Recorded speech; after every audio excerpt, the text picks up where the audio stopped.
भूल गया, मैं रिकॉर्ड करना भूल गया था इससे।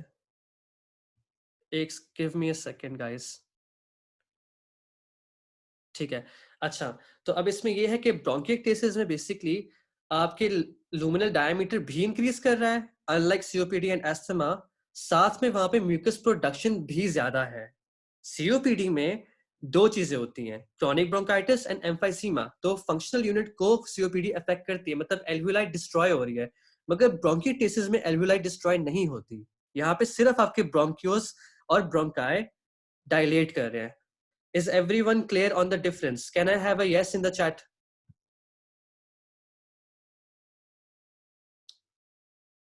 Good. मतलब कि ठीक है, सबको समझ आ रही है। Perfectly fine. ठीक है। अच्छा, हम आगे चलेंगे अब। We're going to go आगे। Thank you everyone. अब हम आगे चलते हैं। अब पॉइंट ये है कि आपने इनकी, जब आपके पास आएगा पेशेंट, तो आपने उसको कैसे आइडेंटिफाई करना है, ये बहुत इंपॉर्टेंट चीज है। अब जो एस्थमा के रिस्क फैक्टर्स होंगे ना, उसमें फैमिली हिस्ट्री और एलर्जीज आएंगी। सीओपीडी वाला स्मोकर होगा, बूढ़ा होगा, 45 की एज से ज्यादा होगा, 35-45 की एज से ज्यादा। ब्रोंकिएक्टेसिस वाले को रिपीटेड इन्फेक्शन की हिस्ट्री होगी, जैसे बार बार रिकरेंट निमोनियाज हो रहे हैं और या तो वो इम्यूनोडेफिशिएंसी में जा रहा है। ठीक है, ये पोटेंशियल ओवरलैप्स आप खुद पढ़ लोगे, जब मैं आपको स्लाइड्स दूंगा या आप स्क्रीनशॉट ले दो। दूसरा ये है कि एज एस्थमा बच्चों में होता है, सीओपीडी एडवांस स्टेज के साथ होता है, ब्रोंकिएक्टेसिस में वेरिएबल होता है। मगर पेशेंट जो ब्रोंकिएक्टेसिस का होगा ना, वो सीओपीडी की तरह प्रेजेंट करेगा, क्योंकि प्रोडक्टिव कफ हो रही है उसको। ठीक है, लेकिन अगर पेशेंट 35 से कम है ना, और उसको रिकरेंट इन्फेक्शंस है, तो आपका शक ब्रोंकिएक्टेसिस की तरफ जाना चाहिए। ठीक है, सिम्टोमेटिकली अगर देखा जाए, सिम्टोमेट अगर मुझे मुबशिर का मैसेज आया कि he can't hear the audio, everyone else can hear the audio, तो मुबशिर मेरे ख्याल से तुम्हारे इसका मसला होगा लैपटॉप का, तो you have to figure that out. ठीक है, उसको फिगर आउट कर लो तो प्रॉब्लम ठीक हो जाएगा। आगे जो सिम्टम्स है ना, एस्थमा में पेशेंट के अंदर वीज होगी और आउटब्रेक्स ऑफ डिस्निया होगा, मतलब ये कभी कभार उसको ब्रेथलेसनेस होगी, लेकिन कभी कभार वो ठीक होगा। सीओपीडी वाला क्रॉनिक ब्रेथलेसनेस यानी क्रॉनिक डिस्निया में जा रहा है, उसको परसिस्टेंटली डिस्निया हुए जा रहा है और साथ में प्रोडक्टिव कफ भी है।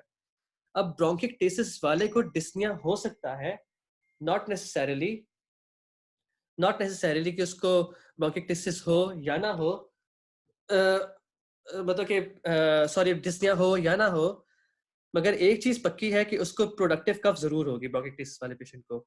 अब उनमें डिस्निया कैसे आता है, यहाँ पे डिस्निया नहीं लिखा हुआ ब्रोंकिएक्टेसिस के नीचे, मगर उसको डिस्निया इसलिए हो सकता है बिकॉज म्यूकस प्लग्स उसकी एयरवेज को रोक सकते हैं और ऑक्सीजनेशन को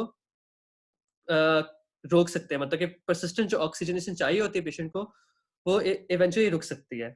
ठीक है, आगे चलते हैं। स्पायरोमेट्री में एस्थमा रिवर्सिबल होगा जब आप मेथाकोलिन करोगे। ये जो जो नग नहीं है उनको नहीं पता होगा, लेकिन पुराने लोगों को पता है। सीओपीडी में एब्सेंस ऑफ रिवर्सिबिलिटी होगी, और सिमिलरली ब्रोंकिएक्टेसिस में भी एब्सेंस ऑफ रिवर्सिबिलिटी होगी। ठीक है, CT scan, remember this very clearly कि ब्रोंकिएक्टेसिस में बहुत इंपॉर्टेंट है। ठीक है, एस्थमा सीओपीडी में आप लंग फंक्शन टेस्ट से डायग्नोस कर रहे थे, ब्रोंकिएक्टेसिस में आप एलिफ लंग फंक्शन टेस्ट करा लोगे, पीएफटी जिसे हम कहते हैं, मगर जो उसकी एक्चुअल डायग्नोस्टिक चॉइस है that is always going to be CT scan. अगर क्वेश्चन में ये क्वेश्चन आ सकता है, this is a very important question, कि अगर क्वेश्चन में लिखा हो कि which is the most important, तो आपने सीटी स्कैन लिखना है। अगर वो different types of CT scan देता है, तो आपने लिखना है HRCT, high resolution CT scan. अगर वो उसकी भी टाइप्स देता है, तो आपने बताना है हेलिकल HRCT। ठीक है, helical HRCT, HRCT and CT scan, ये तीनों इसके आंसर्स है, डिपेंड्स ऑन द क्वेश्चन। ठीक है, यहां तक हमने पढ़ लिया है, हम आगे चलते हैं। तो व्हाट इज ब्रोंकिएक्टेसिस, अब ब्रोंकिएटेसिस पे आ जाते हैं। इसके लिए मैंने डेविडसन, कैप्लन और स्टेपअप से चीजें देखी हैं। बेसिकली परमानेंट और एबनॉर्मल डायलिटेशन हो जाती है एयरवेज की, और डिस्ट्रक्शन हो जाती है एयरवेज की। ठीक है, बहुत ज्यादा स्पूटम प्रोड्यूस होगा, प्रोग्रेसिव स्कारिंग शुरू हो जाएगी लंग्स की, लंग डैमेज करेगा, और इंपॉर्टेंट चीज जो स्टेपअप में लिखी थी कि अकर सेकेंडरी टू रिपीटेड इन्फेक्शंस भी।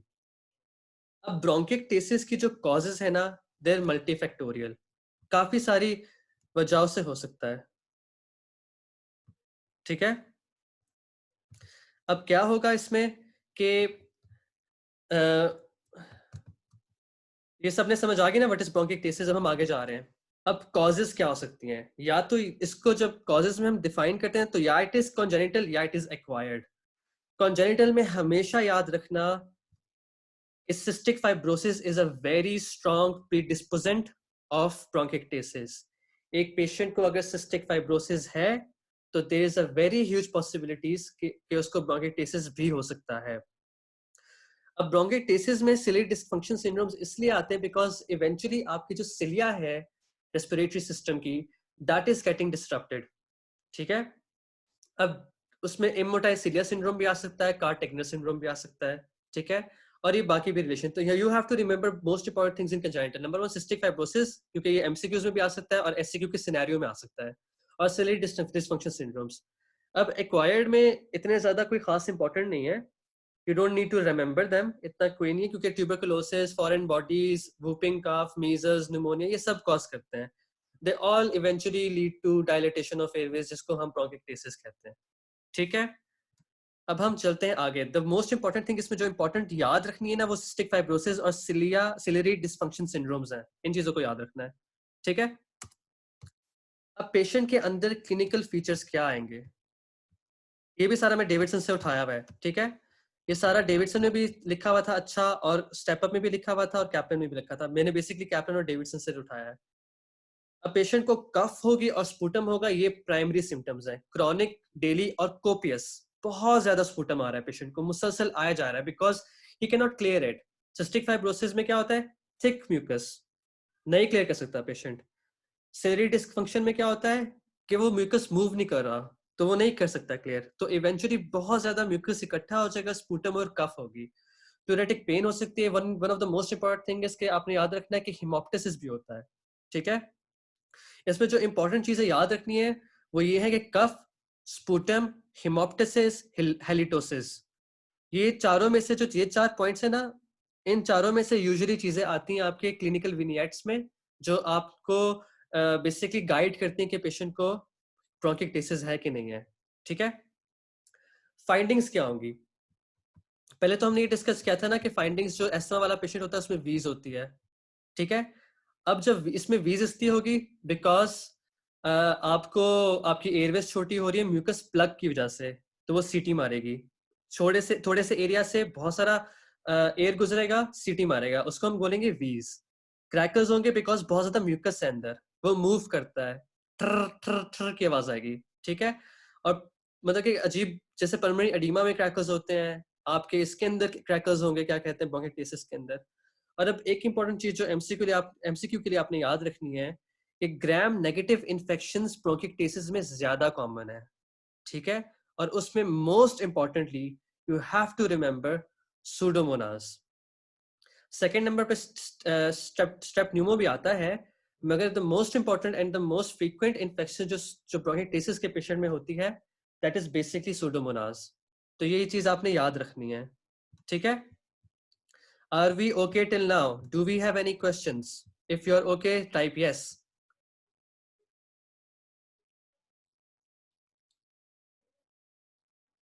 चैट बॉक्स में जाके yes लिखें। समझ आ रही है सबको?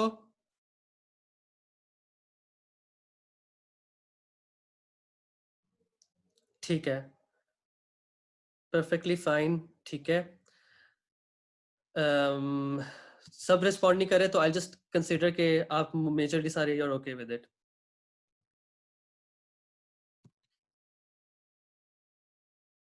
अच्छा, सो अब the question you have to answer right now कि अब लोग आप सारे जाओ मेंटी के ऊपर, menti.com पे, और ऐसा करो कि right down this code and answer this question. ठीक है?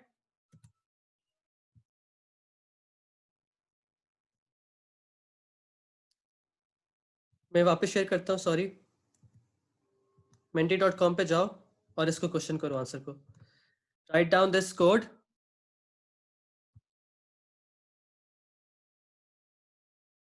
You have exactly 1 minute to answer this question everyone.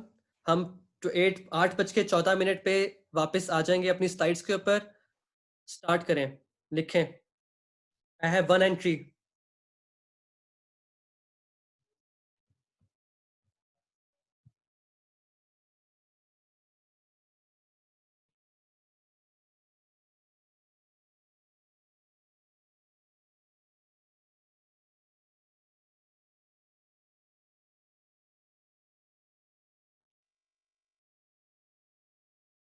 Enter करते जाएं प्लीज सारे।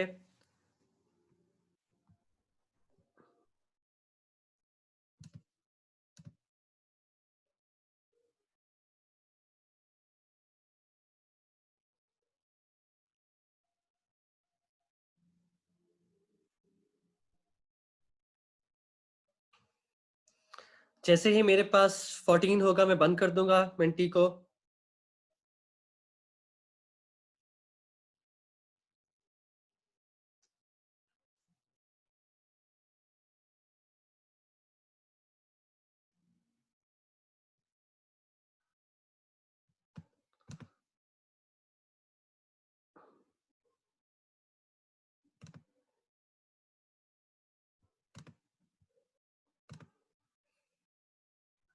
Can everyone see? This is what you're answering.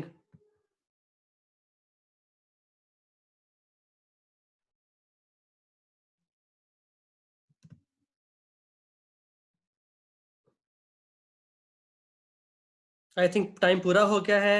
Everyone has majority लोगों ने कफ स्पूटम या productive कफ answer किया है। Can everyone hear me? आवाज आ रही है मेरी सबको?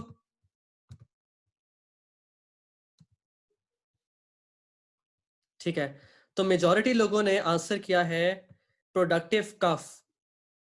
ठीक है, productive cough, cough, excessive sputum, sputum.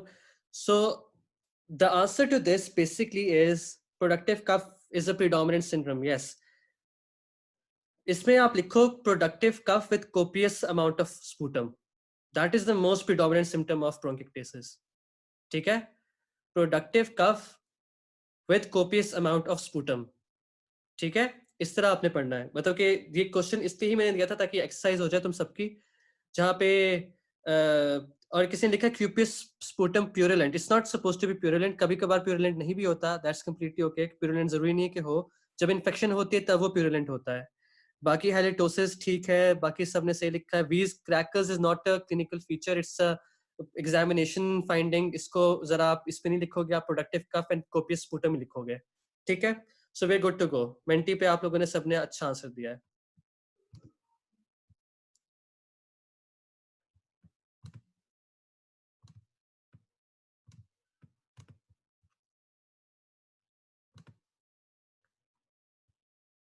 अच्छा, तो अब हम जाते हैं अपनी स्लाइड से वापस। We going to go back to the slides. So अब तक हमें पता है कि इसकी प्रोडक्टिव कफ होती है और बहुत ज्यादा म्यूकस आता है और ये सब कुछ होता है। We going to go next now. अब पेशेंट के डायग्नोस्टिक टेस्ट हमने क्या कराने हैं? ठीक है, diagnostic test of choice will always be an HRCT।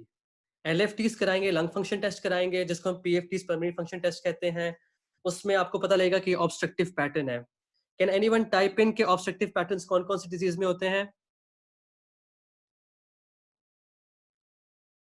Chat में टाइप करें प्लीज ऑब्स्ट्रक्टिव पैटर्न्स के बारे में।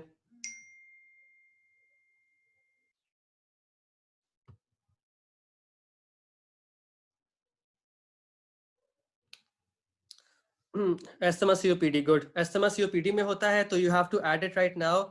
कि you can also add this to the list के ब्रोंकिक्टेसिस में भी ऑब्स्ट्रक्टिव पैटर्न आएगा आपके पास। ठीक है, तो बेसिकली लंग फंक्शन टेस्ट कराओगे, चेस्ट एक्सरे कराओगे, लेकिन वो नॉन स्पेसिफिक होगा। स्पूटम कल्चर ब्रोंकोस्कोपी करा सकते हो लेकिन वो इन्फेक्शियस वर्कअप के लिए कराओगे। और एक और चीज है जिसको हम कहते हैं स्क्रीनिंग, जिससे हम करते हैं सैकरिन टेस्ट। ठीक है, बिफोर वी गो ऑन, इसके बाद हम तुम्हें मैं HRCT की पिक्चर दिखाता हूँ और चेस्ट एक्सरे की भी दिखाता हूँ।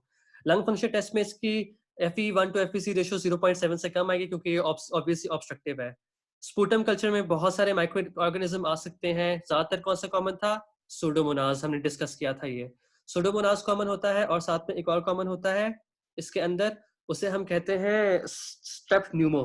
ये दो कॉमन होते हैं मेजरली। ठीक है, तो आप ये दोनों कर सकते हो। स्क्रीनिंग में सैकरिन टेस्ट, अब सुनो, ये चीज डेविडसन में लिखी हुई है, किसी और बुक में नहीं लिखी हुई।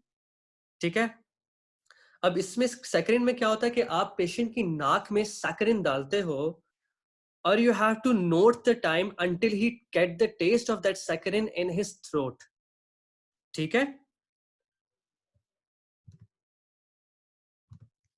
जब तक उसको सैकरिन का, जब तक वो थ्रोट में नहीं आता ना, जब तक वो थ्रोट में उसका सेक्रेशन अगर लेट आता है तो इसका मतलब है उसकी सिलरी डिसफंक्शन हो रहा है।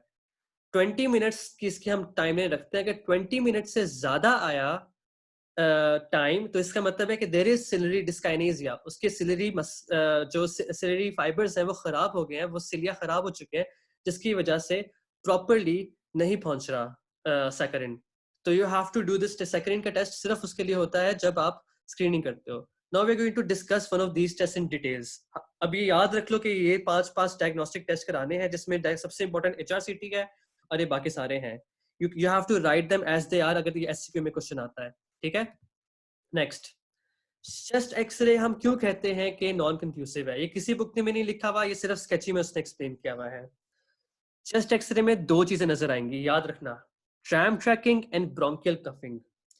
ट्रैम ट्रैकिंग इसलिए कहते हैं क्योंकि ब्रोंक्यूल्स थोड़ी सी प्रोमिनेंट हो जाती हैं, उनकी आउटलाइंस, और वो बिल्कुल सीधी सीधी बनी हुई होती हैं। इसमें तुम्हें नजर नहीं आ रहा, लेकिन मैं तुम्हें दिखा रहा हूँ कि ये जो एक्सरे है, और ब्रोंकियल कफिंग भी सेम है, कि जो बाउंड्रीज है ना ब्रोंकस की या ब्रोंकाई की, वो बेसिकली प्रोमिनेंट हो जाती है। What I am trying to show in this X ray, अब देखो इस पेशेंट की बहुत ज्यादा म्यूकस फंसी हुई है, बहुत ज्यादा कुछ पैची कंसोलिडेशन भी नजर आ रही है, बहुत ज्यादा पैची पैची एक्टेजिया भी नजर आ रहा है किस जगह पे।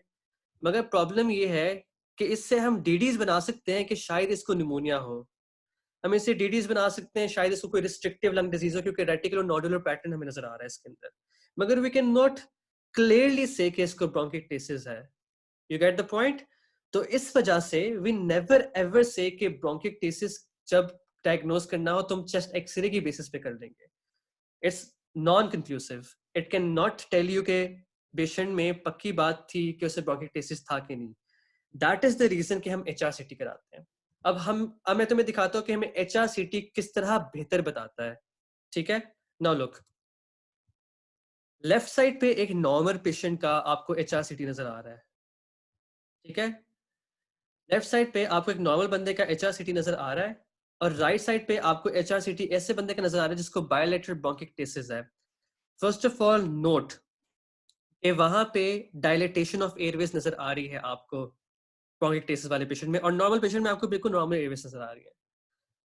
नॉर्मल वाले पेशेंट में आपको ये जो फाइबर्स बने हुए नजर आ रहे हैं, जैसे ट्री की रूट्स होती हैं, वो फैली हुई हैं और उनके एक दूसरे के बीच में कनेक्शंस हैं।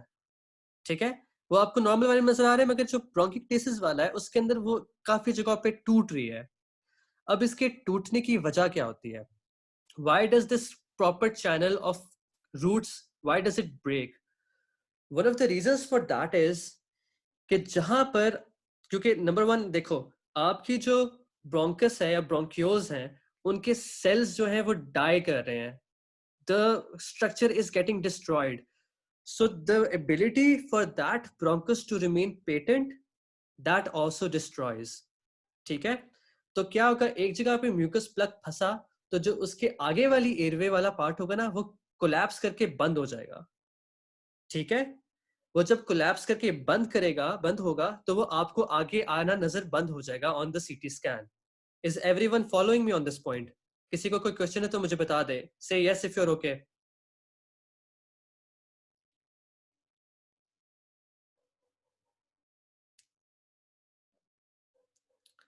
अच्छा, ठीक है, मतलब कि एएमजे को समझ नहीं आया।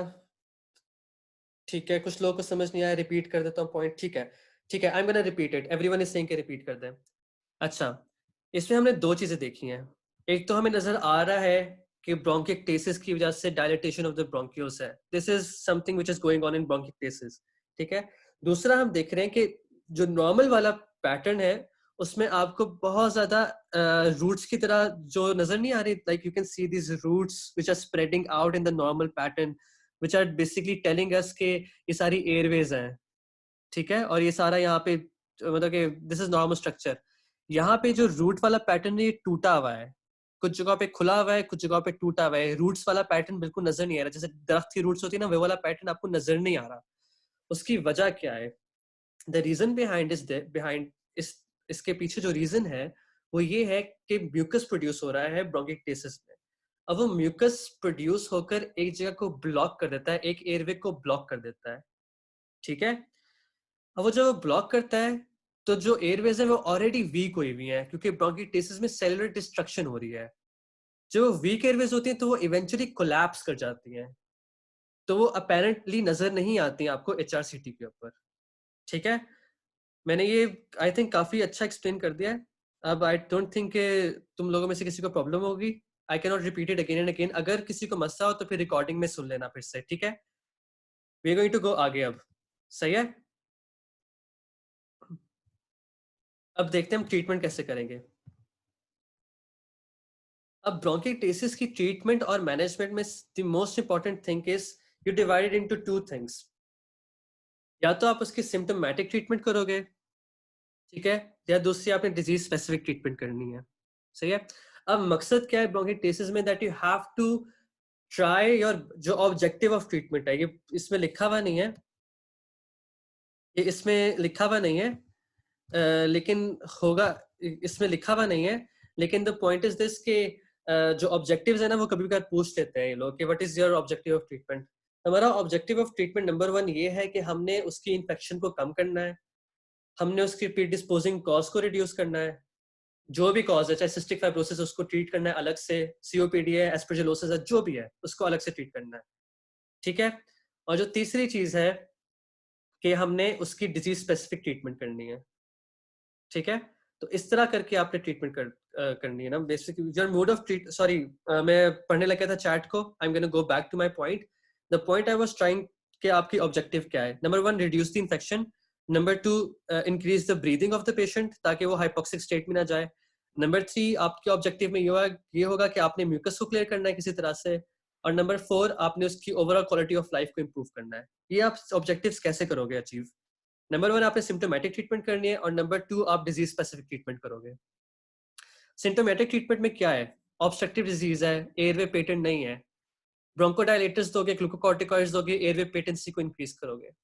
हाइड्रेशन कराओगे, हाइड्रेशन कराने का रीजन ये है ताकि उसका म्यूकस पतला हो जाए और वो इजीली निकल सके, थिक म्यूकस नहीं निकल सकता। ठीक है। कुछ पेशेंट्स ऐसे होते हैं जिनको आप ऐसा करते हो कि आप उनको सेलाइन के नेबुलाइजेशन कराते हो, जिसकी वजह से वो पतला हो जाता है म्यूकस और निकलना शुरू हो जाता है। ठीक है। अब डिजीज स्पेसिफिक ट्रीटमेंट में फिजियोथेरेपी आती है, एंटीबायोटिक ट्रीटमेंट आएगी और सर्जिकल ट्रीटमेंट आएगी। ये 3 बेसिकली चीजें आएंगी आपकी। ठीक है, अब हम इनको आगे डिस्कस करते हैं डिटेल में। ये मैंने डेविडसन, कैप्लन और स्टेप अप से चीजें उठाई हैं। ठीक है, अब हम ये भी मैंने डेविडसन, कैप्लन और स्पेसिफिकली उससे स्टेप अप से उठाई हैं। ठीक है, अब हम फिजियोथेरेपी कैसे करेंगे? फिजियोथेरेपी में हमने ये करना है कि पेशेंट की पोजिशनिंग करनी है। पोजिशनिंग में हमने क्या करना है कि हमने उसके लेग्स को ऊपर करना है ताकि जो ड्रेनेज ऑफ म्यूकस है वो अपर लोब्स की तरफ आ जाए, और अपर लोब से इजीली वो आपकी ब्रोंकस में आएगी और वो इजीली मुंह से बाहर निकलेगी। ठीक है, लेटा हुआ बंदा सीधा है, आप गए हो अस्पताल में, उसको ब्रोंकिटिस है, वो लेटा हुआ बिल्कुल सीधा है, आपने उसकी लेग्स को ऊपर कर देना है, फुट एंड से उसको रेज कर देना है। सारा जो ग्रेविटी का पुल है वो अपर लोब्स की तरफ आएगा, सारा म्यूकस अपर की तरफ ड्रेन होगा। ठीक है, जब वो ड्रेनेज इस तरह हो जाएगी तो it's can get easier for the patient to extrude it out. साथ में आपने उसको डीप ब्रीदिंग करानी है फोर्स्ड एक्सपिरेटरी मैनूवर्स के साथ, जो नहीं कहते खांसी करें जोर से और कमर के पीछे आप हाथ से धक्का दे सकते हो उसको। ठीक है, पॉजिटिव एक्सपिरेटरी मास्क होता है वो हम पेशेंट को देखते हैं। ठीक है, कुछ और एक और चीज यहाँ पे मैंने ऐड नहीं की, उसको हम कहते हैं वेलक्रो जैकेट होती है, some kind of a jacket होती है जो फिजियोथेरेपी करती है। ठीक है, जब वो फिजियोथेरेपी करती है ना, क्या कहते हैं वेलक्रो, जो भी वो चेस्ट होती है, तो बेसिकली वो पुश आउट कर रही होती है सारे म्यूकस को। वो आवे जो भी है, अरे भाई भाई भाई, I don't like this kind of messages, इनको प्लीज अवॉइड करें आप। ठीक है, नेक्स्ट क्या है कि एंटीबायोटिक्स। एंटीबायोटिक्स में क्या है कि आपने सीओपीडी और एस्थमा में आपने एंटीबायोटिक्स नहीं दी थी, मगर इससे पेशेंट आपके पास बेसिकली आएगा इन्फेक्शन के साथ मोस्ट ऑफ द टाइम जब वो प्रेजेंट करेगा। तो the best way to do it is कि आपने ना उसको लॉन्गर ड्यूरेशन की देनी पड़ती है और उसकी साइकिलिंग करनी होती है। अब साइकिलिंग वाला पॉइंट यहाँ पे क्यों इंपॉर्टेंट है? साइकिलिंग वाला पॉइंट इसलिए इंपॉर्टेंट है क्योंकि इन पेशेंट्स के अंदर रिकरेंट इन्फेक्शन होती हैं, तो आप इनको बार बार आप दोगे।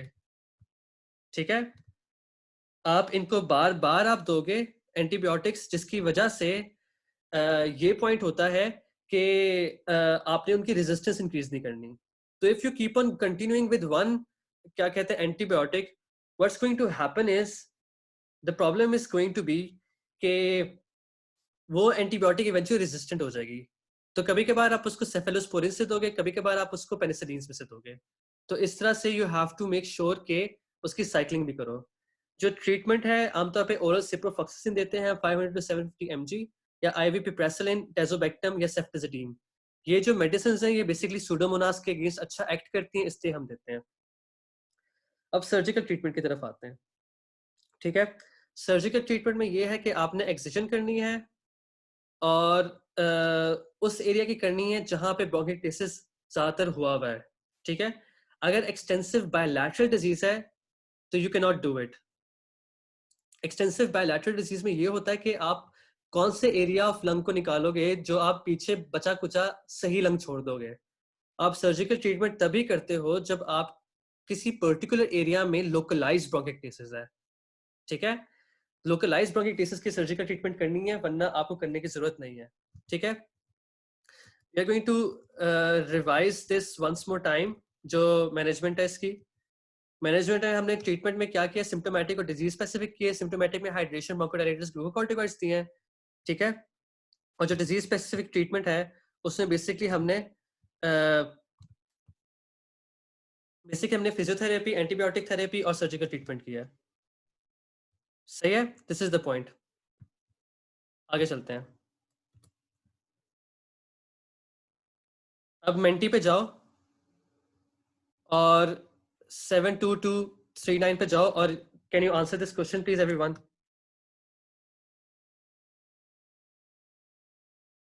इस क्वेश्चन का आंसर करें प्लीज, जो अब आपके सामने आएगा।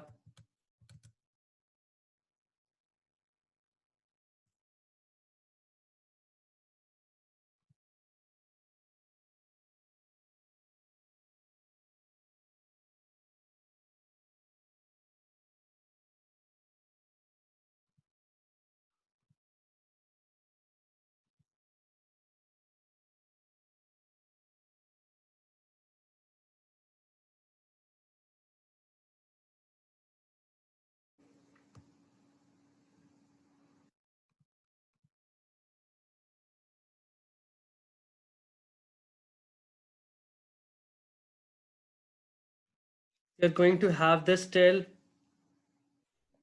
31, फिर we are going to go on।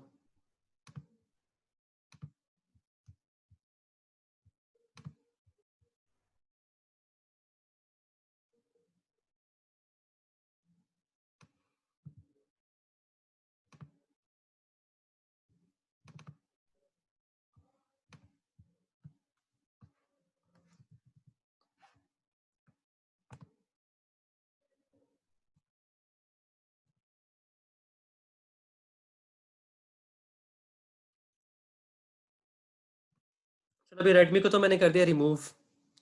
अब किससे रिमूव होना है बताते हैं, हुआवे को भी करते हैं रिमूव जरा।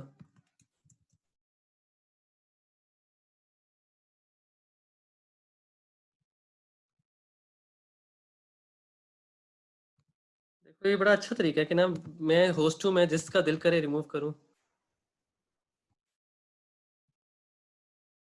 चलो भाई, रिमूव हो गए ये एक्स्ट्रा पीपल जो फालतू थे। ठीक है, अच्छा, तो एंटीबायोटिक साइक्लिंग का जो पॉइंट आपने कहा है कि रिपीट कर दूं मैं। ठीक है, ठीक है दानियाल, ठीक है। अच्छा, एंटीबायोटिक साइक्लिंग का जो पॉइंट है ना, वो उसको मैं रिपीट कर देता हूँ आपके लिए। साइक्लिंग इसलिए कराते हैं हम ब्रोंकिटिस वाले पेशेंट में, बिकॉज उनके अंदर बहुत ज्यादा इन्फेक्शन होती है। अगर हम एक एंटीबायोटिक देते रहेंगे, मसला ये होगा कि उस पर्टिकुलर एंटीबायोटिक के अगेंस्ट उसके ऑर्गेनिज्म रेजिस्टेंट हो जाएंगे। तो अगर हमारे पास पेशेंट आता है सूडोमोनास के साथ, तो कभी कभार आप उसको सिप्रो दोगे, कभी कभार उससे पिप्रेसलिन दे दोगे टेजोबैक्टम के साथ, या कभी कभार उससे सेफ्टिजिडिन दे दोगे। ठीक है साइना, इस तरह हमने we have to make sure कि उसकी एंटीबायोटिक चेंज हो, ताकि वो एक पर्टिकुलर डिजीज से रेजिस्टेंट ना हो जाए। That is the way we do it. ठीक है, हम अब देखते हैं आपके answers. I am going to stop this right now. अच्छा, अब प्रॉब्लम ये है कि 58 people said HRCT, 1 person said X-ray and 1 person said sputum culture. ठीक है? HRCT is the right answer. Diagnostic test of choice HRCT होगा. Sputum culture और X ray नहीं कराएंगे. एक्सरे इनकंक्लूसिव है, उसको नहीं कराना. प्लीज जिसने भी लिखा है वो याद रखे कि नहीं कराना. स्पूटम कल्चर डायग्नोस्टिक टेस्ट नहीं है. स्पूटम कल्चर से तुम्हें इन्फेक्शन का पता लगेगा, लेकिन तुम्हें ये कभी भी नहीं पता लगेगा कि तुम्हें पेशेंट को ब्रोंकिटिस है कि नहीं है. So 58 of you answered HRCT and I'm really impressed. Well done, which is a very good rate of people answering. अगर देखना है तो मैं दिखा देता हूँ एक दफा कि how it looks like.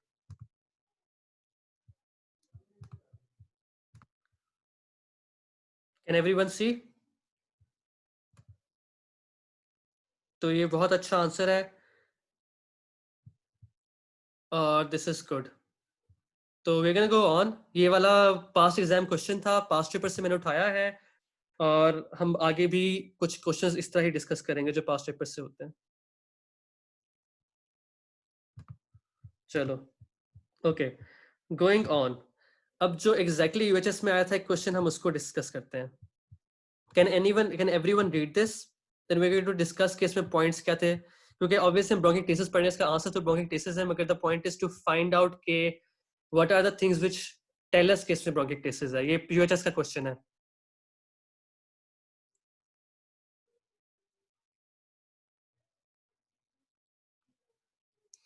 जो जो पढ़ता जाए मुझे बज़वर्ड्स लिखता जाए चैट के अंदर. यहाँ पे सारे बज़वर्ड्स जो नजर आ रहे हैं आपको चैट में लिखते जाओ. मैं उनको बताता रहता हूँ कि वो वैलिडेटेड हैं, वो सही हैं कि नहीं है. Change in posture, Hasan good. Very good Mahnoor. Change in posture, productive cough and copious sputum. Very good. Productive cough and copious sputum. Productive cough और कोपियस स्पूटम हमेशा होगा उसके अंदर क्या कहते हैं, साथ में क्रॉनिक प्रोडक्टिव कफ और कोपियस स्पूटम हो सकता है, सीओपीडी के अंदर भी हो सकता है. ठीक है, लेकिन जो इंपॉर्टेंट चीज यहाँ पे, एक तो number 1 change in posture, number 2 copious and yellow, ये ज्यादा मार्क करिए उसकी तरफ, ब्रोंकिटिस की तरफ. और दूसरा इन द मॉर्निंग वाला पॉइंट, रात को बंदा एक्सरसाइज नहीं करता ना तो वो सारा जमा हो जाता है. ठीक है, तो जस्ट टू मेक श्योर के प्रॉपर रात को कि रात को प्रॉपर, क्योंकि रात को एक्सरसाइज नहीं करता तो ये यूजुअली ये होता है कि सुबह के वक्त उसके सिम्टम्स ज्यादा खराब होते हैं. जब वो सो के उठता है तो उसके सिम्टम्स ज्यादा खराब होंगे ब्रोंकिटिस वाले पेशेंट के. ठीक है, तो ये वाले पॉइंट्स हैं. तो नंबर 1 एक तो productive cough, copious sputum productive cough तुम लोगों ने सही पकड़ा, लेकिन इसको सपोर्ट, क्योंकि ये this is also in COPD, ये सीओपीडी के साथ कंफ्यूज कर सकता है. तो यहाँ पे change in posture, sputum is copious and yellow colour, ये उसको ऐड करते हैं. और फर्दर उसको ऐड करता है एक और चीज, वो है वर्स इन द मॉर्निंग. और जो आखिरी चीज इसको सबको डिफाइन करती है कि वो 35 ईयर्स ओल्ड है और वो स्मोकर नहीं है. सीओपीडी का जो पेशेंट आएगा वो स्मोकर होगा और वो ग्रेटर देन 35 होगा, 55 का होगा, 60 का होगा, 72 का, नॉट नेसेसरी मगर मोस्ट प्रोबेबली. ठीक है, तो ये डिफरेंस है जो तुम लोगों ने जिसका ख्याल करना है. ठीक है, चलो हम आगे चलते हैं. Everyone is on clear? सबको ब्रोंकिटिस यहाँ तक समझ आ गया है? कोई क्वेश्चन है तो जल्दी से पूछते हैं. We have 4 minutes on bronchitis, इसके बाद we have to start pneumonia.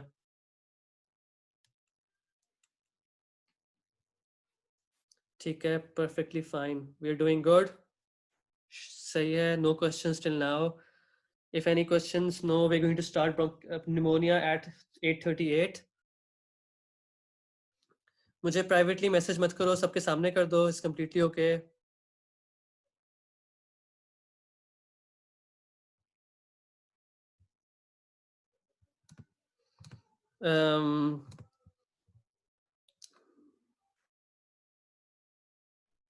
यार देखो, नूर का मैसेज आया कि does the HRCT not show dilated Airways. मैंने HRCT में आपको दिखाया था कि डायलेटेड एयरवेज नजर आएंगी. मैं आपको दिखाता हूँ फिर से. ये देखो, ये सारी सारी डायलेटेड एयरवेज ही तो हैं, ये जो गोल गोल बने हुए सर्कुलर्स. कंपेयर करो ना दोनों सिटी स्कैन्स को. यहाँ पर बेसिकली डायलेटेड एयरवेज ही हैं जो बड़े बड़े सर्कल्स नजर आ रहे हैं. ठीक है Noor, this is how you have to differentiate between both of these. एक नॉर्मल सिटी में और ब्रोंकिटिस के सिटी में एक्टेजिया हुआ है, सारी एयरवेज खुली खुली नजर आ रही है. नूर समझ आ गई आपको? we're going to go on. चलो आगे चलते हैं. Now we're going to start another topic, pneumonia. इसके बाद हमारे मेजर टॉपिक्स है ना रेस्पिरेटरी के, वो खत्म हो जाएंगे.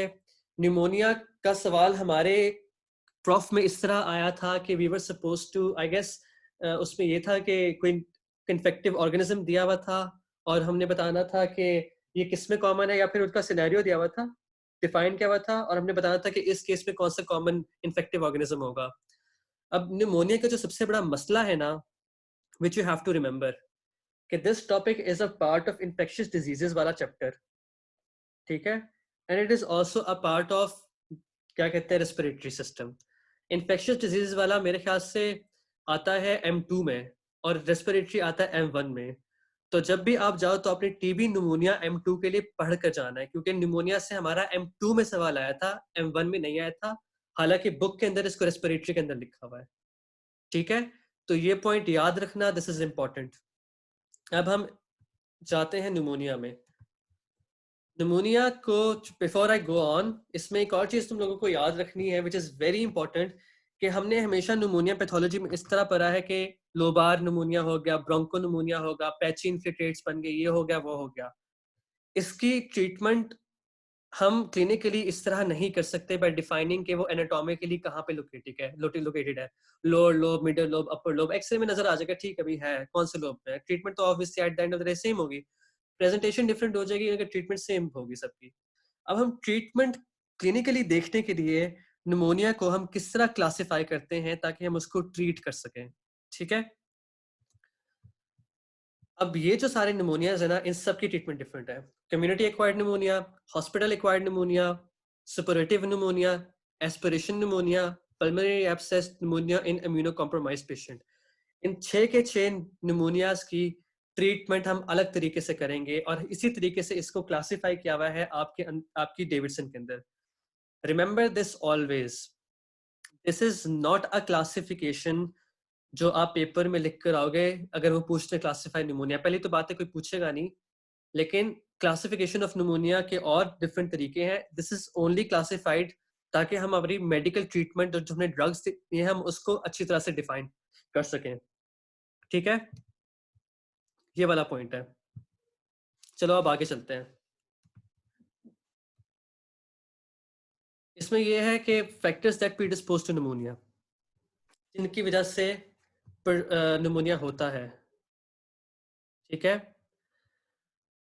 इसमें ये होगा कि सिगरेट स्मोकिंग आ जाएगी, ठीक है, अपर रेस्पिरेटरी ट्रैक इन्फेक्शंस आ जाएंगी, अल्कोहल आ जाएगी, ग्लूकोकॉर्टिकॉइड थेरेपी आ जाएगी, ओल्ड एज आ जाएगा, इन्फ्लुएंजा की इन्फेक्शन हो ये तो आ जाएगा, प्री एग्जिस्टिंग लंग डिजीज है वो आ जाएगी, HIV आएगी, और इंडोर पोल्यूशन होगी. ये जो फैक्टर्स है ना, ये बेसिकली प्रीडिस्पोज करते हैं निमोनिया को. अगर किसी को क्वेश्चन है तो प्लीज क्वेश्चन डायरेक्टली लिख दिया करे, पूछा मत करे, ठीक है. तो ये फैक्टर्स हैं जो प्रीडिस्पोज करते हैं निमोनिया को, सही है. ये तो इंपॉर्टेंट नहीं है, कोई पूछेगा नहीं, मगर यू शुड नो क्योंकि क्लिनिकल विनियट में आ सकता है.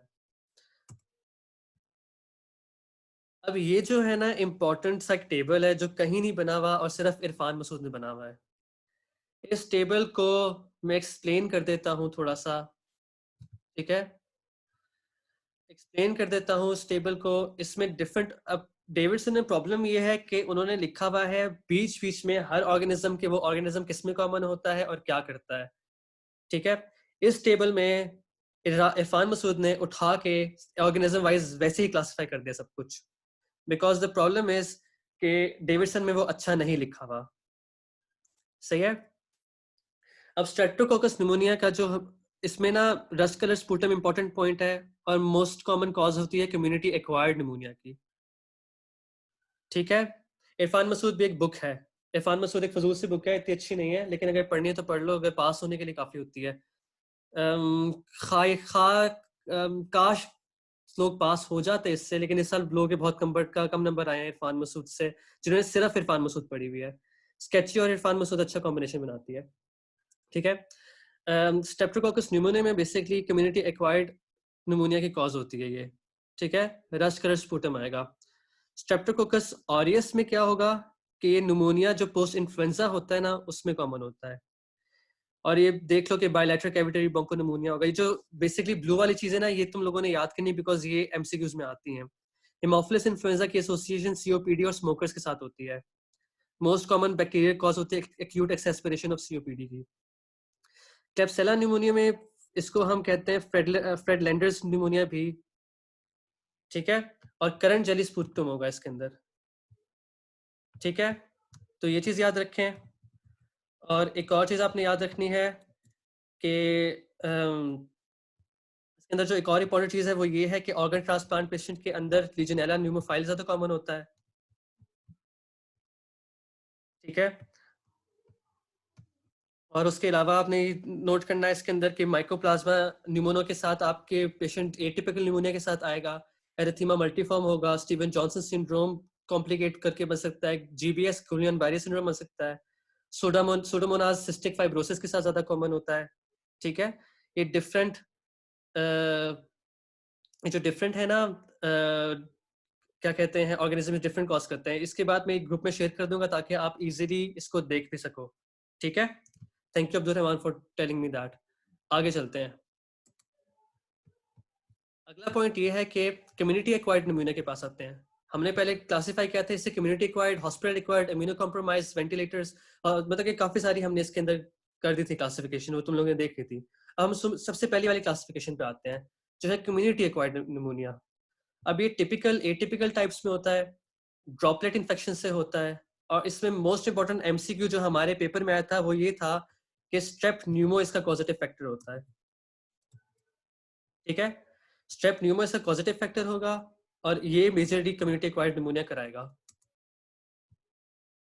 साइंस क्या होंगे निमोनिया के? यही साइन होते हैं, पेशेंट को फीवर होगा, रेगर्स आ रहे होंगे, शिवरिंग होगी, मलेस होगी, डिलेरियम में चला जाएगा, कफ होगी, इनिशियली ड्राई होगी फिर बाद में प्रोडक्टिव हो जाएगी। हमेशा याद रखना निमोनिया की कफ ड्राई होती है। पीड्स में ये याद रखना, डॉक्टर राया सर का क्वेश्चन है कि निमोनिया की कफ किस तरह की होती है, ऑलवेज से ड्राई। बच्चे खांसी नहीं कर सकते, बड़े भी यूजुअली इनिशियली ड्राई कफ होती है लेकिन बाद में जब बहुत ज्यादा स्पूटम और इन्फेक्टिव हो जाती है तो फिर बाद में प्रोडक्टिव होती है। This is an important viva question and remember this always. Rust colour sputum हमेशा स्ट्रेप न्यूमो में आता है। चेस्ट साइंस क्लिनिकल फीचर्स में इसके वेरी करेंगे। अब चेस्ट साइंस क्यों वेरी करेंगे ये मैंने स्लाइड्स में लिखा हुआ, but I am going to explain it to you, ठीक है। इसमें एक्सप्लेन इस तरह करूंगा कि जो चेस्ट साइंस है ना वो इन्फ्लेमेटरी रिस्पॉन्स के मुताबिक वेरी करते हैं कि पेशेंट किस स्टेज में है। अक्यूट एक्सीडेशन की स्टेज होती है, फिर रेड एंड ग्रे हेपेटाइजेशन की स्टेज होती है और रेजोल्यूशन की स्टेज होती है। तीनों में ये डिफरेंटली आपको चेस्ट साउंड्स नजर आएंगे इसके पेशेंट के, ठीक है।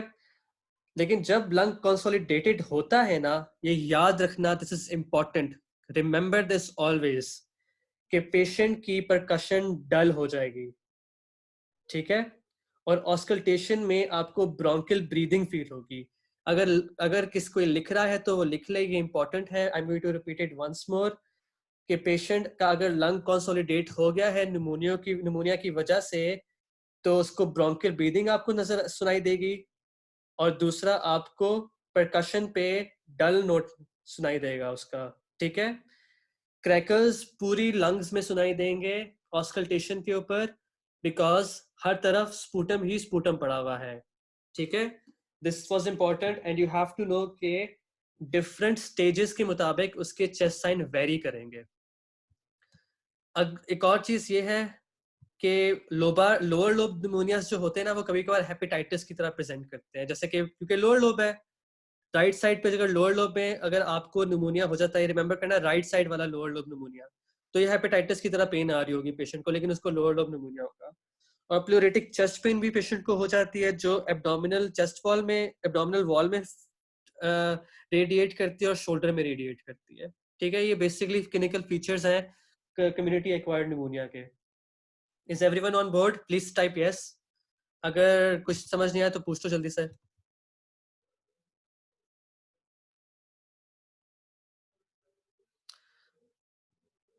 अच्छा, किसी ने कहा है कि पॉइंट 6 को मैं रिपीट करूं। पॉइंट 6 में ये था कि लोअर लोब निमोनिया प्रेजेंट कभी कभार हेपेटाइटिस की तरह करता है।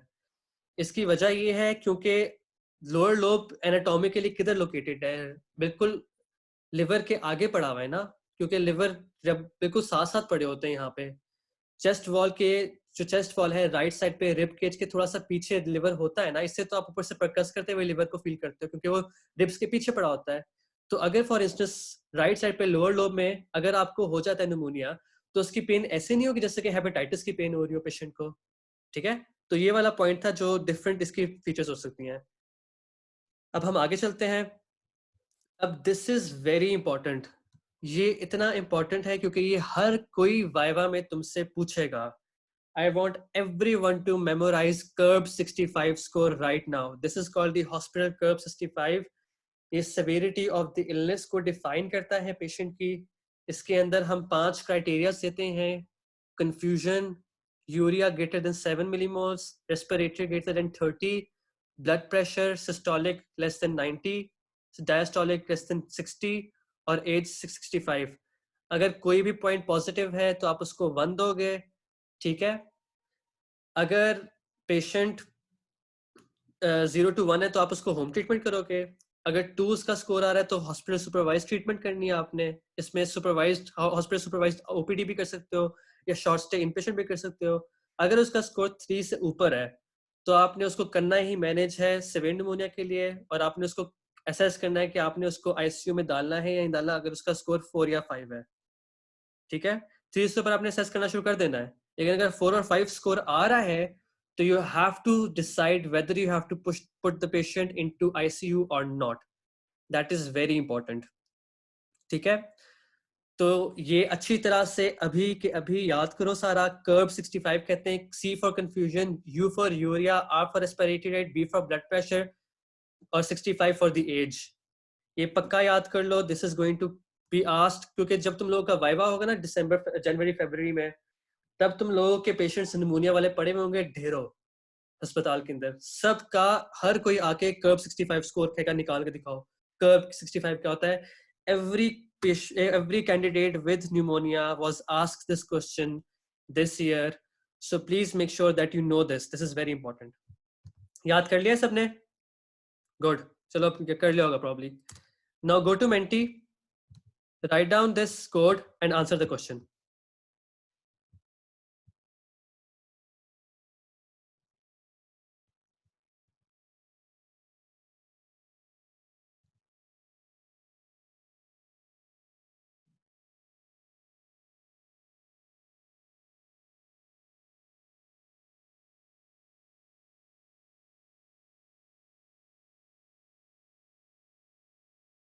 Double 76384, 776384.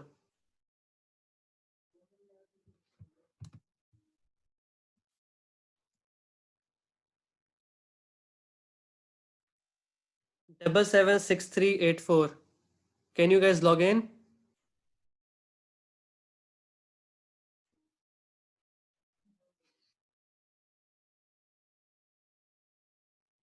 You have 1 minute to answer this question.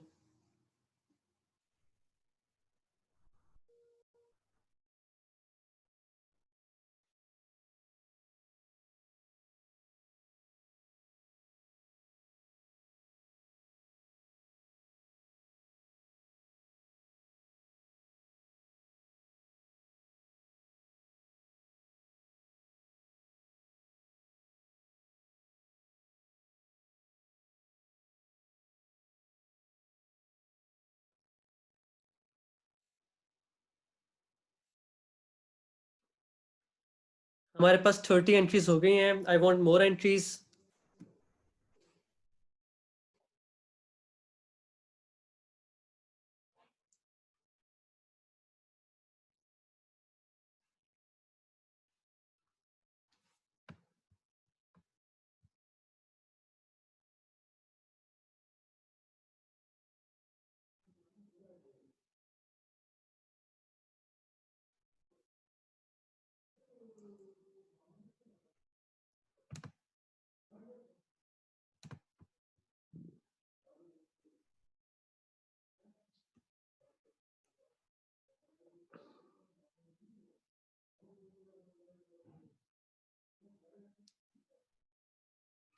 Fifty one entries हो गई हैं।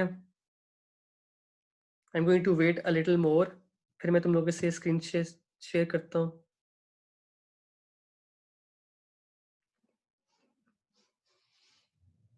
फिफ्टी 51 एंट्रीज हैं सिर्फ। Why isn't every one answering? चलो 51 भी काफ़ी अच्छी आउटपुट होती है। ठीक है, I am going to show you कि किस तरह का तुम लोगों ने आंसर किया है।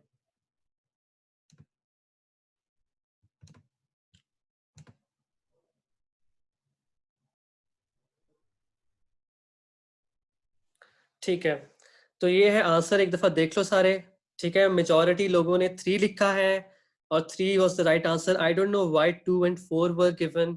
अब मैं इसको यहाँ पे जरा क्लियर कर, हाइपोक्सिया तो है ही नहीं ना मोहम्मद एहसान, hypoxia is not in the criteria. Curve में कहाँ हाइपोक्सिया आ रहा है? कर्व 65 में, कर्व में तो क्रिएटिनिन, उसका क्रिएटिनिन है, सॉरी कंफ्यूज है, यूरिया है, रेस्पिरेटरी रेट है, ब्लड प्रेशर है, और आखिरी चीज क्या थी? 65 थी। एल्ब्यूमिन और ये जो मैंने PaO2 डाला है, ये तो मैंने सब कुछ इसलिए डाला था ताकि आप लोग कंफ्यूज हो जाओ। कंफ्यूज ही तो करना था मकसद। तो प्रॉब्लम ये है कि सबने 42517 किया है answer, which is obviously wrong. इसका आंसर बनता है एल्ब्यूमिन का आपने कुछ नहीं करना इसमें से, इट्स यूजलेस। क्या कुछ भी नहीं करना। The second thing which is useless यहाँ पे, दैट इज के PaO2 बिल्कुल यूजलेस मैंने डाली है। ठीक है, कंफ्यूज है 1 point, respiratory rate greater than 30 है नहीं, 0 पॉइंट, यूरिया 7 मिलीमोल से ज्यादा है 1.2 हो गए, PaO2 का ज्यादा कोई काम नहीं है, ब्लड प्रेशर 90/60 से कम होना चाहिए, यहाँ पे 100/60 है, वो भी 0 हो गया, एज क्या है 72 है, थर्ड पॉइंट। तो the answer of this was 3। और इसकी 3 के बाद आपने मैनेजमेंट क्या करनी है? आपने इसको मैनेजमेंट करना है सीवियर निमोनिया के लिए, और इसको अस्पताल में मैनेज करोगे। ठीक है, डज एवरीवन नो? समझ आ गई है हर किसी को? कोई मसला तो नहीं है इसमें?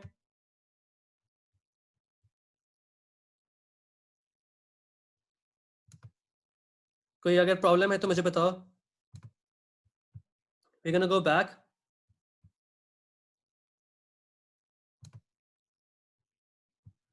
सब स्लाइड्स पे वापस आ गए हैं अब। Let's go. अच्छा, अब इन्वेस्टिगेशन क्या कराने कम्युनिटी एक्वायर्ड निमोनिया के अंदर? अभी इन्वेस्टिगेशन देखो तुम किससे कराए थे, you were doing them all because of curve 65 और ये जो बाकी आपने सिविलिटी स्कोर्स कराना है। यहाँ पे इंपॉर्टेंट क्या है कि निमोनिया के अंदर बहुत सारी इन्वेस्टिगेशंस होती हैं जो आप लोगों को मेरे ख्याल से अंदाजा नहीं होगा, मगर है, करनी है। इसमें जो इंपॉर्टेंट है वो मैं बता देता हूँ कि फुल ब्लड काउंट हमेशा हर किसी का जाता है। ब्लड कल्चर्स जब जाते हैं जब बैक्टीरियमिया हो, तो हम सिम्टोमेटिकली ट्रीटमेंट करते हैं ना। अगर बैक्टीरियमिया के साइन आ रहे हैं तो हमने ब्लड कल्चर भेज दिया। ठीक है, LFT, अगर हमें बेसल निमोनिया तो हम LFT करा लेंगे साथ में। यूरिया और इलेक्ट्रोलाइट यूजुअली हम कराते हैं। ठीक है, उसके अलावा हम क्या करते हैं? स्पूटम, स्पूटम कराना जरूरी है क्योंकि स्पूटम सैंपल से आप ग्राम स्टेनिंग कराओगे, ये तो मस्ट है ना। फुल ब्लड काउंट हम हमेशा कराते हैं, स्पूटम सैंपल हम हमेशा कराते हैं। ठीक है, यूरिन वाला हम लीजनेला के केस में कराएंगे सिर्फ। चेस्ट एक्सरे हम काफी ज्यादा मोस्ट ऑफ द केसेस में हमेशा कराते हैं। चेस्ट एक्सरे तो बहुत इंपॉर्टेंट है, it is very important, you have to get it done. तो इसमें इंपॉर्टेंट चीज क्या है? Full blood count, sputum samples, chest X ray. अगर और बाकी भी आपको टेस्ट चाहिए तो फिर आपको कराने पड़ते हैं, और वो यहाँ पे लिखे हुए, this is from Davidson, this is table 17.38। ठीक है, आगे चलते हैं। इन्वेस्टिगेशंस एक बार मेरे ख्याल से सबको आगे होंगी समझ। Main full blood count, sputum और चेस्ट एक्सरे है। लीजनेला में देखो यूरिन का लिखा हुआ है महानूर। लीजनेला एंटीजन आप यूरिन में चेक करते हो और न्यूमोकोकल के लिए चेक करते हो। ठीक है, आपने यूरिन का सैंपल लेना है, उसमें एंटीजन टेस्ट करना है क्योंकि लीजनेला यूरिन में आता है। लीजनेला न्यूमोफाइल उसमें करते हो ना आप। आगे चलते हैं अब। आई गेस ये इन्वेस्टिगेशंस हैं। अब मैं तुम्हें एक्सरे दिखाता हूँ। अब निमोनिया के ना बड़े अजीब अजीब किस्म के एक्सरे आते हैं। ठीक है, या तो पेशेंट कंसोलिडेशन की तरह कर देगा प्रेजेंट, जैसे ये पार्शली कंसोलिडेटेड है, या उसका पूरा एक लोब कंसोलिडेटेड होगा, या उसका कुछ एरिया कंसोलिडेटेड होगा। जो पहला, जो टॉप लेफ्ट वाली डायग्राम है उसको देखो, कंसोलिडेशन जैसे सिम्टम्स आ रहे हैं थोड़े से। ठीक है, टॉप राइट पे देखो, यहाँ पे पैची इन्फिल्ट्रेट्स बन गए हैं, ज्यादातर भी डोमिनेंट लोअर में है। इस तरह के पेशेंट एटिपिकल निमोनिया के साथ आते हैं। अब सबसे लोअर वाली डायग्राम में देखो, उसमें ये है टॉप राइट वाली में तो पैच इन्फिल्ट्रेशन है, टॉप जो सबसे बिलो है उसमें पैच इन्फिल्ट्रेट्स एक्सटेंड कर गए हैं, ज्यादा कर गए हैं, अपर लोब्स को भी इन्वॉल्व किया हुआ है। टॉप राइट वाली में अपर लोब्स इन्वॉल्व नहीं थे, तो आपके जो एक्सरेज है ना निमोनिया के, वो बहुत अलग अलग किस्म के आएंगे। बस आपको प्रैक्टिस की कैसी चीज है जो आपको ये कॉन्फिडेंस दे सकती है कि आपने किस तरह डायग्नोस करना है पेशेंट को। सही है। मैनेजमेंट कैसे करनी है कैप की, इसमें आपने देना है ऑक्सीजन, ठीक है, fluid balance, antibiotic treatment, treatment of pleural pain करनी है और फिजियोथेरेपी करनी है पेशेंट की।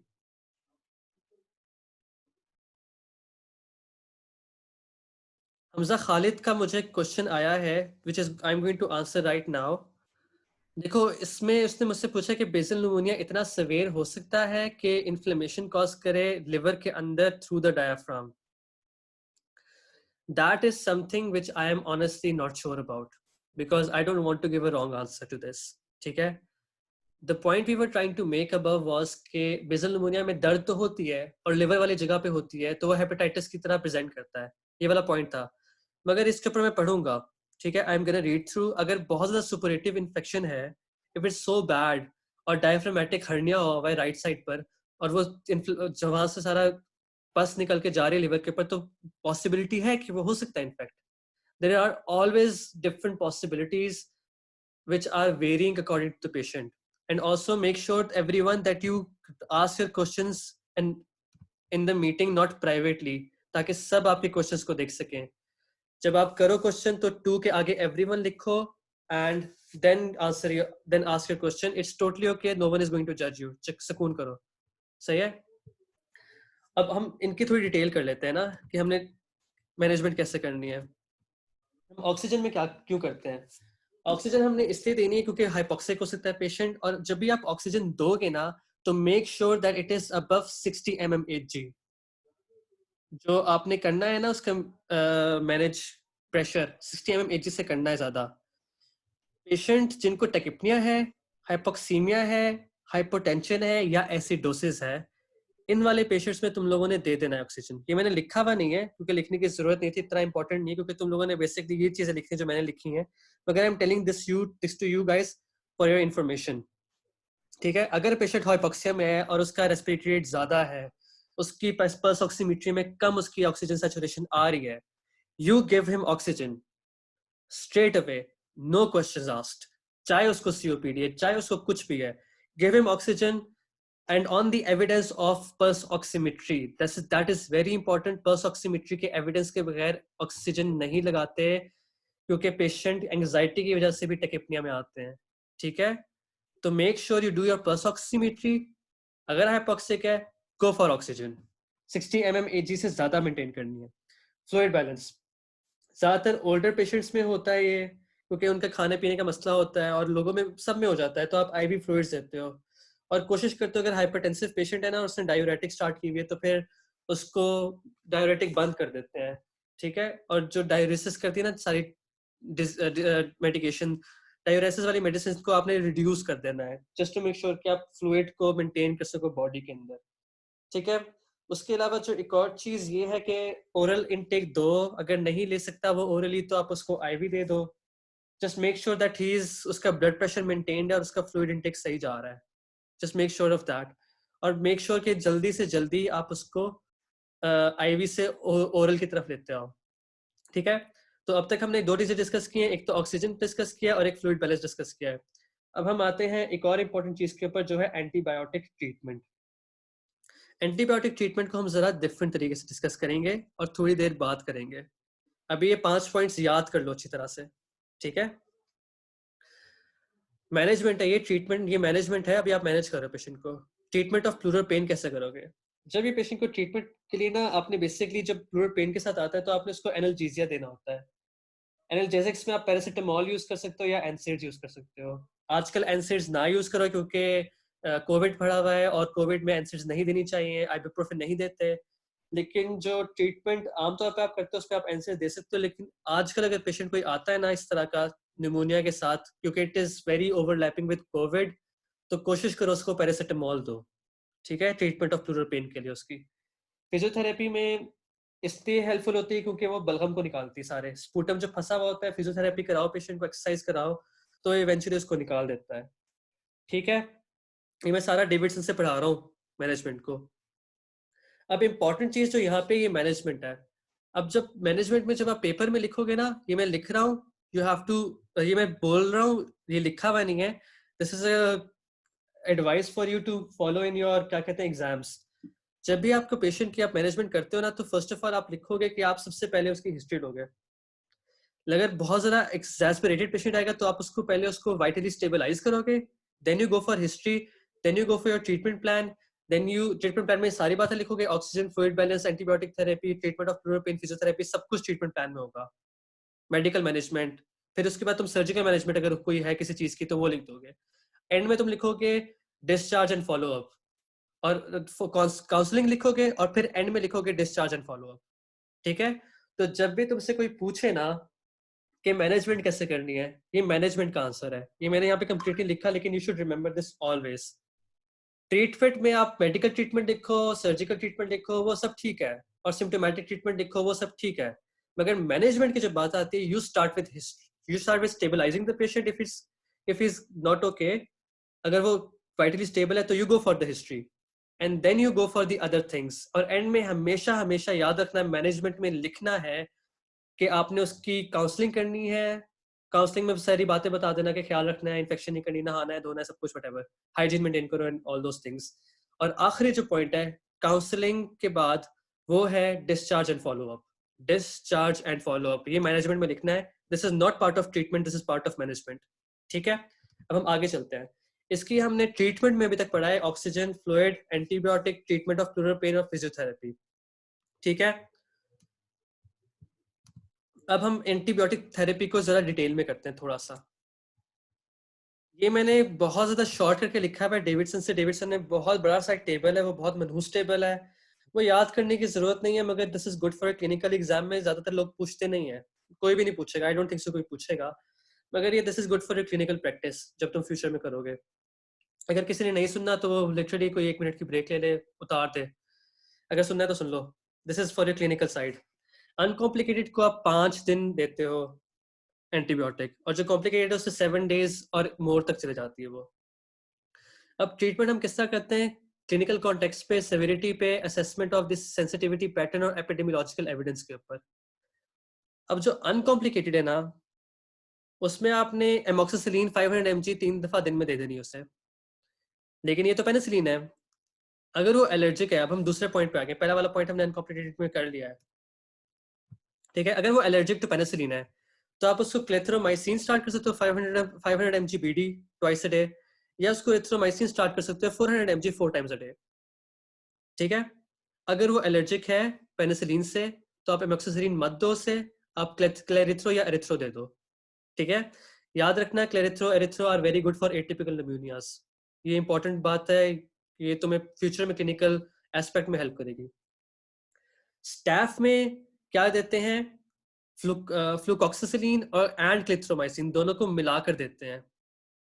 अगर लीजेनेला या माइकोप्लाज्मा होता है तो आपने क्लेरिथ्रो या एरिथ्रो देनी है, और साथ में रिफेम्पिसिन ऐड कर देनी है। ठीक है, इसको तुम लोग इस तरह बेशक याद कर दो, इसकी डिटेल अगर पढ़नी हुई तो पढ़ लेना। अगर पेपर में तुमने ऐड कर दिया ना एंटीबायोटिक थेरेपी के नीचे ये वाली चीजें भी, तो तुम्हें बहुत अच्छे नंबर मिल जाएंगे, फुल मार्क्स मिल जाएंगे प्रॉब्ली, अगर इतना भी लिख दो, क्योंकि डेविडसन ने बहुत बड़ा और मुश्किल टेबल है इसका। कॉम्प्लिकेटेड में क्या करते हो, कॉम्प्लिकेटेड में it's a must to give clarithro और एरिथ्रो। वही ट्रीटमेंट है, बीडी दोगे या एरिथ्रो 4 टाइम्स दोगे, और उसमें आप ऐड कर सकते हो दो का कॉम्बिनेशन ऐड कर सकते हो। या तो आप अमोक्सिसिलिन या फ्लूकॉक्सिलिन का कॉम्बिनेशन ऐड कर दो क्लेरिथ्रोमाइसिन के साथ, या आप ऐसा करो कि क्लेरिथ्रो एरिथ्रो के साथ आप उसको कोअमोक्सिक्लेव दे दो, या सेफ्ट्राइजोन या सेफोरेक्साइम। ठीक है, तो clarithro is a must in complicated, और उसके साथ आपने ऐड करनी है कोअमॉक्स या फिर सेफ्ट्राइजोन या फिर सेफोरेक्साइम। अगर ये तीनों नहीं है तो go for amoxicillin plus flucloxacillin, flucloxacillin. ठीक है, this is the point I am trying to get through. Uncomplicated में अमोक्सी से स्टार्ट करना है, अगर कॉम्प्लिकेटेड है तो क्लेरिथ्रो से स्टार्ट करना है। और कॉम्प्लिकेटेड में आप कॉम्बिनेशन ड्रग्स देते हो जिसमें आप एट अ टाइम 2 ड्रग्स पक्की दे रहे हो या 3 ड्रग्स पक्की दे रहे हो। अनकॉम्प्लिकेटेड में आप सिंगल डोज सिंगल ड्रग के साथ भी जा सकते हो। Are we clear till now? बस ठीक है, I think we clear. Next चलते हैं। कॉम्प्लिकेशंस लिस्ट डाउन करने आती हैं। अब हम जल्दी जल्दी करेंगे। We have this class till 9:15, तो हमारे पास सिर्फ 7 मिनट रह गए हैं, तो we have to finish this really quickly. अगर किसी ने जाना हो तो फील फ्री टू गो, कोई भी तुम्हें रोकेगा नहीं, क्योंकि सब कुछ वॉलंटरली हो रहा है।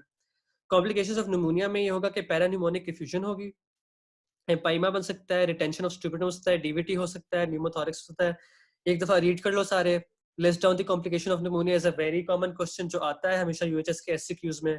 मैंने इसीलिए ये टेबल डाला है ताकि तुम लोग इसको देख लो, पढ़ लो इसको एक दफा कि क्या क्या कॉम्प्लिकेशंस होती हैं, ये याद रखना।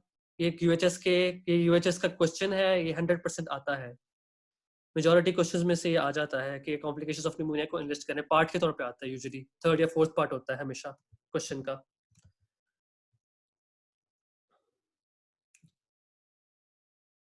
इसमें लिखा हुआ है, देखो कॉम्प्लिकेशन में किसी ने पूछा था ना कि हेपेटाइटिस कॉज करता है, तो इसमें लिखा हुआ है कि हेपेटाइटिस कॉज कर सकता है, तो इसका मतलब है कि लिवर इफेक्ट होता है, पेरिकार्डाइटिस मायोकार्डाइटिस सब कुछ कॉज करता है। यू कैन सी के how many and manifestations this disease has. आगे चलते हैं। अब करना क्या है, डिस्चार्ज एंड प्रिवेंशन में क्या करना है। डिस्चार्ज करते वक्त कोई एक्सरे नहीं कराना, फॉलोअप करा लो 6 हफ्ते बाद। अगर 6 हफ्ते बाद उसके सिम्टम्स आ रहे हैं तो एक्सरे ले लो, साथ में से काउंसल करो कि स्मोकिंग मत करे, हाइजीन का ख्याल रखे और वैक्सीनेशन कराए अगर ससेप्टेबल पेशेंट है। ससेप्टेबल पेशेंट्स वो होते हैं जो ज़्यादा एजेड होते हैं, 65 अबव होते हैं। और साथ में वैक्सीनेशन में आप बेसिकली इन्फ्लुएंजा की वैक्सीनेशन कराते हो, और दूसरी वैक्सीनेशन आप स्ट्रेप न्यूमो की न्यूमोकोकल वैक्सीन देते हो और इन्फ्लुएंजा वैक्सीन देते हो। ये 2 इंपॉर्टेंट वैक्सीन है जो आप देते हो, और ये 2 वैक्सीन याद रखना सीओपीडी में मस्ट होती हैं, सीओपीडी वाले पेशेंट्स को देनी होती है। ठीक है, इज एवरीवन ऑन बोर्ड? कोई मसला तो नहीं, कोई क्वेश्चन है तो पूछ लो जल्दी से।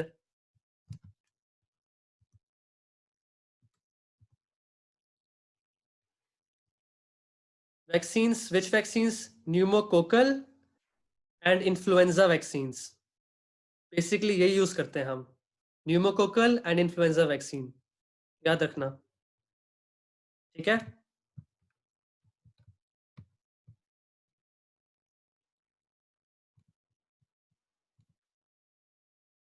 Is everyone clear? प्लीज बता दे मुझे।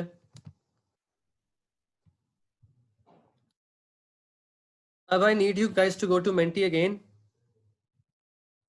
ठीक है, और एक क्वेश्चन जो मैंने लगाया है वो सॉल्व करो।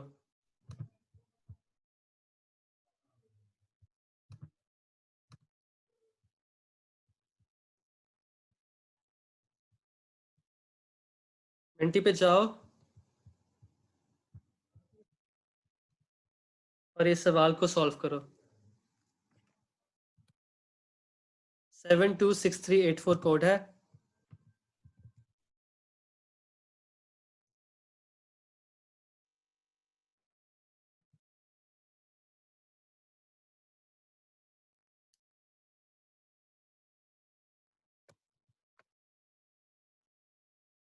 आंसर कर लो। I am going to give you very less time, which is only 1 minute.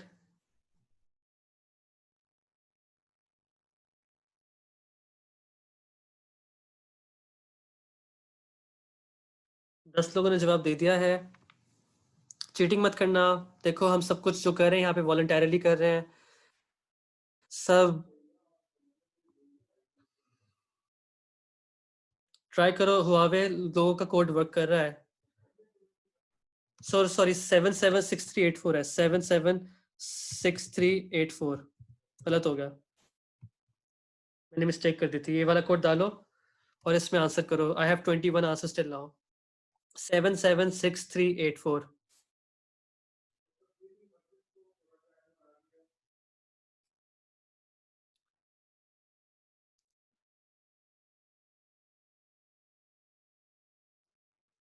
ये जो क्वेश्चन तुम लोग देख रहे हो, जो तुम लोगों ने सॉल्व किया ना, this is a past exam question, ये पेपर में आया था। 35 पीपल, जैसे 50 पीपल रीच होते हैं, we are going to start discussing this question.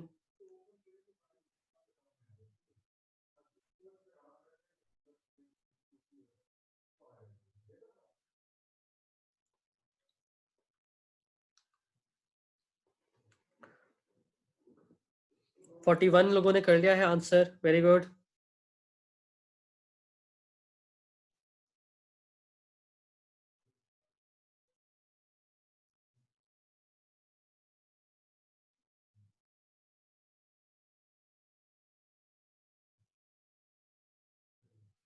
हाँ जाइना, आपका क्वेश्चन है कि इलेक्ट्रोलाइट इम्बैलेंस क्यों हो रहा है निमोनिया में।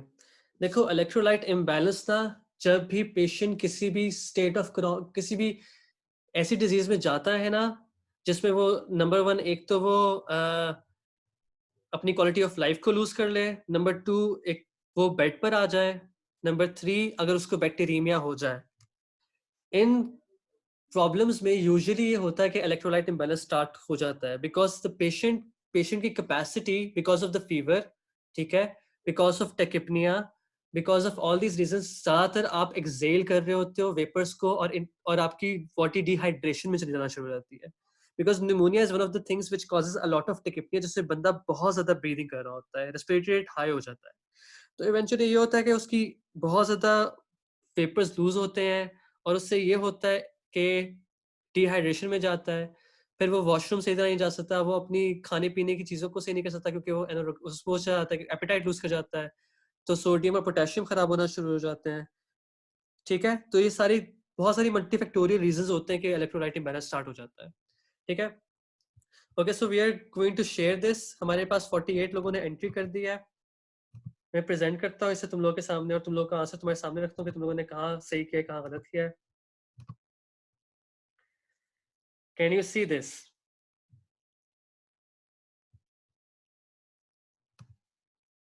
Same goes for deranged urea levels as well, Zaina.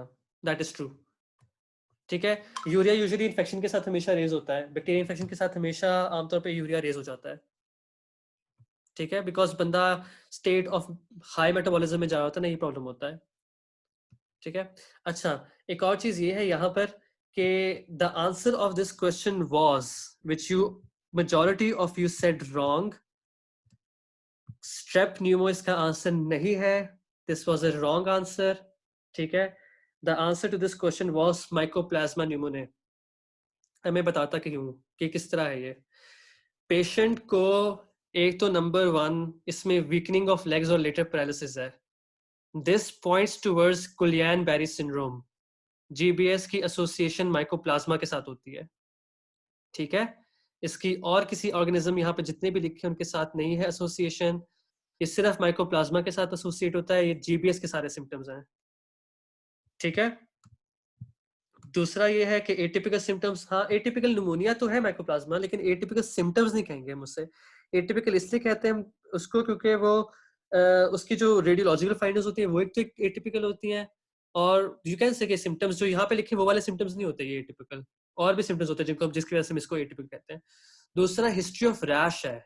ठीक है, हिस्ट्री ऑफ रैश का ये होता है कि पेशेंट को शायद मल्टीफॉर्म एरिथीमा हुआ है, या उसको स्टीवन जॉनसन सिंड्रोम हुआ है, जिसकी वजह से उसकी स्किन अफेक्ट हुई है, और ये सिर्फ माइकोप्लाज्मा न्यूमोनो में होता है, ये बाकी सब में नहीं होता। ठीक है, तो इसमें जो दो बस वर्ड्स थे, एक तो weakening of the legs and paralysis, और number two history of rash. कौन सा ऑर्गेनिज्म होगा? माइकोप्लाज्मा न्यूमोनिया होगा। फॉर ऑल दोस 11 पीपल जिन्होंने आंसर सही किया है, आई कॉन्ग्रेचुलेट यू। ये काफी टफ क्वेश्चन है, this is a big question. If you did this right then that's good. ठीक है, अब हम जल्दी जल्दी इसको खत्म करते हैं यार, we have taken a lot of time. ठीक है, अब हम हॉस्पिटल रिक्वायर्ड निमोनिया की तरफ चलते हैं। बेसिकली ये नोजोकोमियल होता है, hospital required pneumonia. Can everyone see the screen? I think you can, yes. Hospital required pneumonia basically nosocomial होता है। ठीक है, और ना इसकी क्राइटेरिया ये इंपॉर्टेंट है, ये पढ़ लो। हम निमोनिया वैसे कर लिया, अब हम थोड़ी इंपॉर्टेंट चीजें कर रहे हैं सिर्फ इसमें। एपिसोड ऑफ निमोनिया अगर करती है लास्ट 2 days आफ्टर एडमिशन। इसमें वेंटिलेटर एसोसिएटेड निमोनिया भी होता है, और health care associated, HCAP stands for health care associated pneumonia.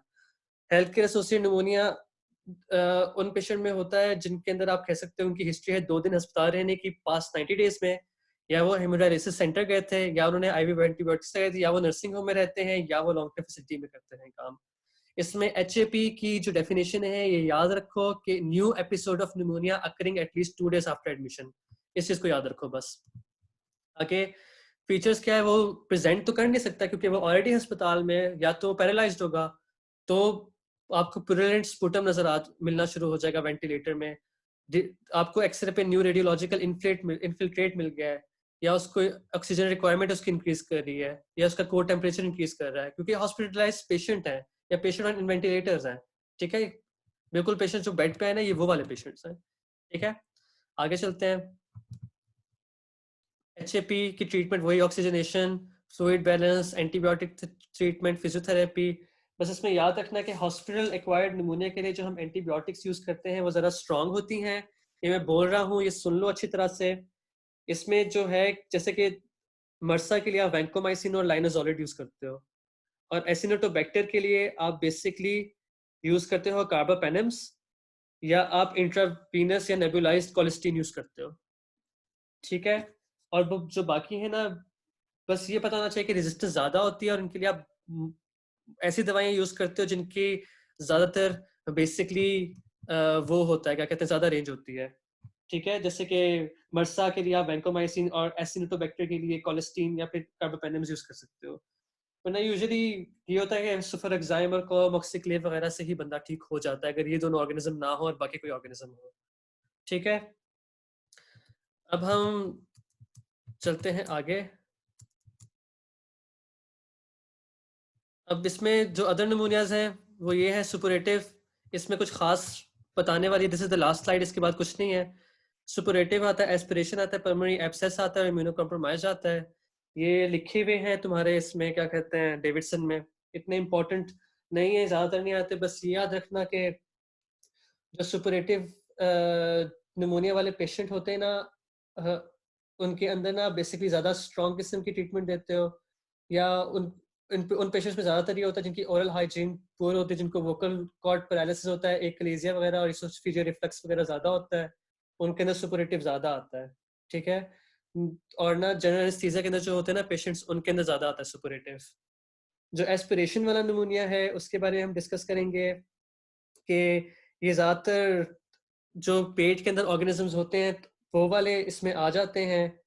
तो आप इस खास तौर पे इस वाले पेशेंट को आप मेट्रोनिडाजोल भी दोगे और अमोक्सिसिलिन दोनों साथ दोगे। बस that is the only thing that you need to know कि एस्पिरेशन निमोनिया में आपने मेट्रोनिडाजोल जरूर देनी है, क्योंकि पेट का सामान आ रहा है। और इसमें ना बेसिकली ज़्यादातर वो होते हैं जैसे कि फ्यूजोबैक्टीरियम हो गए, और इस तरह के जो नहीं होते, ब्रोटाडेला वगैरह होते हैं, इस तरह के बैक्टीरियोइड्स हो जाते हैं, इस तरह के अजीब किस्म के ऑर्गेनिजम्स आपको स्पुटम कल्चर में मिलेंगे। पल्मोनरी एब्सेस के अंदर आपने स्ट्रॉन्ग ट्रीटमेंट देना है, दैट सेट, और कुछ खास जरूरी इसमें बातें लिखी।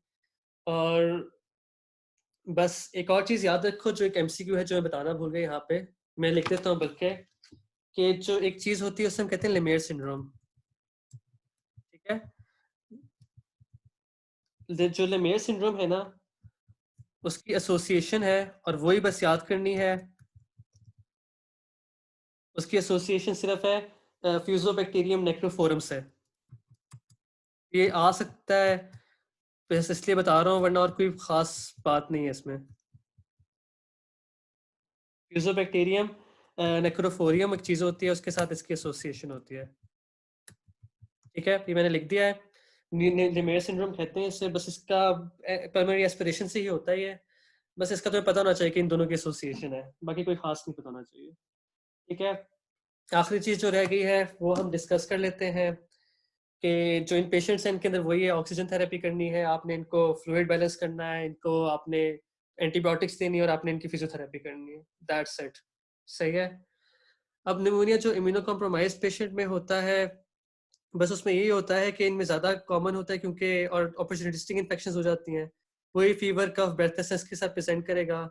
और एक इम्पॉर्टेंट चीज़ याद रखना कि न्यूमोसिस्टिस जेरोवेसी और अदर माइक्रोबैक्टीरियल इन्फेक्शंस इनमें ज़्यादा कॉमन होती है इम्यूनो कॉम्प्रोमाइज में।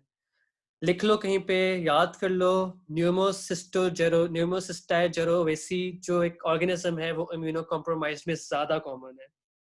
ठीक है, इनकी इन्वेस्टिगेशंस वही हैं कि ब्रोंकोस्कोपी से या ट्रांसब्रोंकियल बायोप्सी से इन चीज़ें निकाल के देख लिया। HRCT स्कैन भी हेल्पफुल हो सकता है। माइक्रोबायोलॉजिकल स्पेसिमेन निकाला, आपने उसका वो कराया, क्या कहते हैं, स्पुटम कल्चर किया, और रेजिस्टेंस के मुताबिक आपने उसकी मैनेजमेंट कर ली। सेफालोस्पोरिन्स देते हैं, क्विनोलोन्स देते हैं और एंटी स्टेफिलोकोकल एंटीबायोटिक्स देते हैं इनमें मेजरली। ठीक है, ये लिखे हुए हैं आपके इसके अंदर डेविडसन के अंदर। ये इतने इंपॉर्टेंट नहीं है तो इसकी स्लाइड्स नहीं बनाई, बस आपको मैंने समझा दिया है। ठीक है, this was for today's class. I hope you guys liked it और तुम लोगों को मजा आया है। रबिया पूछी है कि बुक्स क्या, अब किसी ने कोई रिमार्क्स देने या फिर कुछ लिखना है वो सब कुछ बता दे यार। इन किसी ने मुझसे पूछा है, हसन शाहजेब ने पूछा है कि इन्वेस्टिगेशन ऑफ चॉइस नमूने के लिए क्या होगी। यार निमोनिया में ना इन्वेस्टिगेशन ऑफ चॉइस नहीं होती। निमोनिया को आप डिफरेंट इन्वेस्टिगेशंस की बेसिस पे क्लिनिकल फाइंडिंग्स, स्पूटम कल्चर और एक्सरे इनके ऊपर करते हो। ये जो तुम्हारा क्वेश्चन है ना, इसका मैं जवाब ना एक दफा फिर से देख लूंगा ऑनलाइन, क्योंकि हमारी बुक्स में ये सब कुछ लिखा हुआ है। ऑनलाइन में देख लूंगा इसका क्वेश्चन का जवाब और मैं ग्रुप के अंदर पोस्ट कर दूंगा। ठीक है, और दूसरा ये है कि guys I hope you guys like the whole experience. मेरा अपने कमेंट्स दे दो, या फिर तुम्हें कोई चीज जो डिफरेंटली चाहते हो वो हम कर सकते हैं, वो भी लिख दो। मैं अभी रबिया के क्वेश्चन की तरफ जाऊंगा कि कौन सी बुक्स फॉलो करनी चाहिए। देखो मैं ऑनेस्टली बताऊंगा कि आप रिवाइज तो डेविडसन को पूरा नहीं कर सकते। कमर जमान के जो फर्स्ट रैंक ऑर्डर्स हैं वो तो मस्ट है कि आपने डेविडसन से करने हैं, कुछ भी नहीं हो सकता, वो मस्ट ही मस्ट है, डेविडसन से करने ही करने हैं। ठीक है, जो दूसरी चीज है कि you can go for Kaplan as your basic book और you can go for step up as your basic book. दोनों बुक्स अच्छी हैं। मैंने कैपलन यूज की थी, लोगों ने स्टेप अप यूज की थी। मैंने ज्यादातर स्केची को फोकस किया था, जिसको स्केची कह रहे थे वो स्केची कर लें, स्केची बहुत अच्छी है, मुझे बहुत आदत थी तो मैंने वो यूज की थी। बाकी कैप्टन यूज कर लो, लेकिन रैंक ऑर्डर्स आपने करने हैं, रैंक ऑर्डर्स आपने करने हैं and you should basically do rank orders from क्या कहते हैं Davidson, that is a must. ठीक है, बस एक और मुझे जवेरिया खेरी के ग्रुप्स बना लेते हैं दो, I think we should make a group. ठीक है, जो मेरे पुराने स्टूडेंट्स थे मैं उनका अलग ग्रुप रखूंगा, जो मेरे साथ पिछले कल परसों तरसों जो मेरे साथ थे वो were very comfortable with us, और जो बाकी नए जिन लोगों ने आज किया है तो वो लोग I would put you in group 2 और हम 2 क्लासेस पर डे कर लेंगे। आई थिंक हम कल से 2 क्लासेस पर डे करेंगे। ठीक है, I think that is for today. 2 groups कर लेते हैं। हसन ने पूछा कि डेविडसन इनफ है, डेविडसन इनफ नहीं है, डेविडसन के साथ कोई सप्लीमेंट्री बुक रखो, आखिर में तुम नहीं रिवाइज कर सकते डेविडसन। सुन लो ये मेरी बात, मेडिसिन 2 में 2 छुट्टियां होंगी, कहाँ डेविडसन पढ़ोगे, पागल हो जाओगे बिल्कुल। कोई जरूरत नहीं डेविडसन पूरी पढ़ने की, सिर्फ और सिर्फ रैंक ऑर्डर्स करो, बाकी कैप्टन रखो या कुछ भी रखना है साथ रखो, लेकिन डेविडसन पूरी की पूरी मत करो, सिर्फ करना काफी नहीं होगा, पास हो जाओगे अच्छे नंबर नहीं आएंगे अगर डेविडसन सिर्फ की। ठीक है, हसन शाहजेब तुम प्राइवेटली मैसेज मत करो मुझे, ट्राई टू मैसेज लोग in to everyone. You can exit the meeting, you have full time to go, जिसने रुकना है वो रुके। I am going to stay back for 5 minutes for any feedback और एनी क्वेश्चंस। अगर आपके क्वेश्चंस हो गए, we are not going to do anything new, आप जा सकते हैं। Thank you for coming, I hope to see you tomorrow. कल हम टीबी करेंगे और साथ में कोई छोटा टॉपिक करेंगे। Feel free to leave.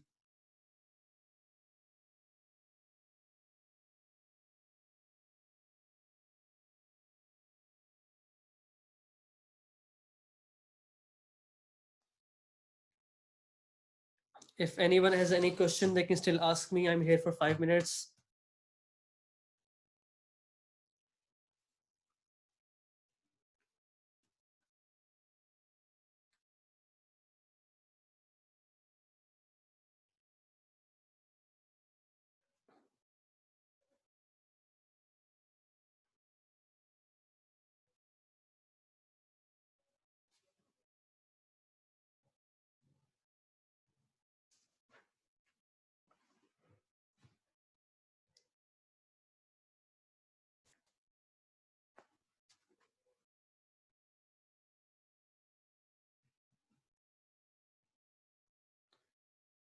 हाँ तुम पॉइंट सही कह रहे हो दानियाल। पता है एक और चीज ये है कि ना, you're राइट, जो मेरे स्टूडेंट्स थे ना जिनको मैं अगले पिछले 2-3 दिन से पढ़ा रहा हूँ, आज का सबसे बड़ा प्रॉब्लम इस सेशन का ये था कि it wasn't interactive at all because I had to shut your mics off. वरना ये होता है अगर हम 2 ग्रुप्स में करते ना, एक ग्रुप में कोई 18 बच्चे हों सिर्फ, ठीक है, तो उस ग्रुप में ये फायदा होता है कि you can talk to them and interact with them. आज मोहम्मद हमजा नहीं आया मुझे, जिसका काफी ज्यादा दुख है, बिकॉज ही सेड कि इतने ज्यादा लोगों को मैं कैसे पढ़ेगा, बिकॉज हमजा की आदत है, he asks a lot of questions which are very valid and I love it when he asks them, पता है। हाँ, मैं अपलोड कर दूंगा। तो ये बस ये प्रॉब्लम होता है कि if you don't have your strong people जो जिन्होंने आपसे क्वेश्चन पूछने होते हैं विच क्लैरिफाई थिंग्स, तो बड़ा मुश्किल हो जाता है कि आप बगैर इंटरैक्टिव के आप पूरा एक लेक्चर दिए जा रहे हो। जैसे आज मुझे lecture I didn't like it much, but interactive, to make it interactive I think I will divide it into 2 groups ताकि मैं सबको अकोमोडेट कर सकूं। ठीक है, तो I am gonna make a group for them as well, जो कल थे, और जो बाकी बच्चे हैं ना, वो इस वाले ग्रुप, जो नया ग्रुप होगा ना, वो उसके अंदर आ जाएंगे। Sam, I am going to upload this on Google Drive, you can see it. ठीक है। अच्छा, ब्रोंकिक्टेसिस में ब्रोंकोडायलेटर्स क्यों यूज करते हो? देखो, द थिंग इज कि ना, most of the time we, this is a very good question Noor, I am very impressed कि तुमने इस तरह का क्वेश्चन पूछा है ये। ठीक है, इसका आंसर ये बनता है कि whenever we see a patient in emergency, ठीक है, या हम देखते हैं कि उसको डिस्निया हो रहा है, तो we go for all our possible ways in which we can exceed, क्या कहते हैं, exceed our transmission of oxygen to his lungs, जो उसकी नॉर्मल एयरवेज हैं जहां पे ब्रोंकिक्टेसिस नहीं है। For example, his left lung is compromised by bronchiectasis but the right isn't, तो राइट वाले की एयरवेज को डायलेट करके अगर हम उसको ऑक्सीजन ज्यादा पहुंचा दें, तो eventually it's going to compensate for the left lung. Noor, समझ आ रही है मेरी बात आपको? टाइप इन यस अगर आपको समझ आ गई है। डायलेटेड सब एयरवेज नहीं होती ना, कुछ एयरवेज होती है, तो we are going to give him bronchodilators, glucocorticoids and oxygen, ताकि हम उसके जो हाइपोक्सिक स्टेट है हम उसको तो ठीक कर सके ना। That is very important to do. बेशक हम दूसरे लंग को हम खोल के रख दें फुल, ताकि जितना ऑक्सीजन जाना चाहे। ठीक है, that was a good question, I am very impressed from you Noor. आगे कोई किसी के सवाल हैं? We going to be here for 1 more minute। पता नहीं मुझे कोई मैसेजेस करे जा रहे हैं मुसलसल, I can't even find my mobile.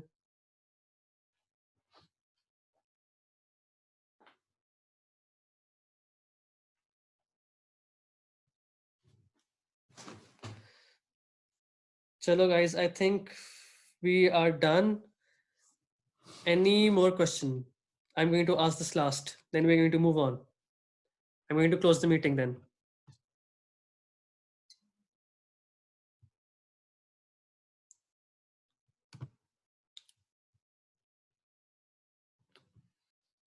चलो भाई, I think we're going to close it today.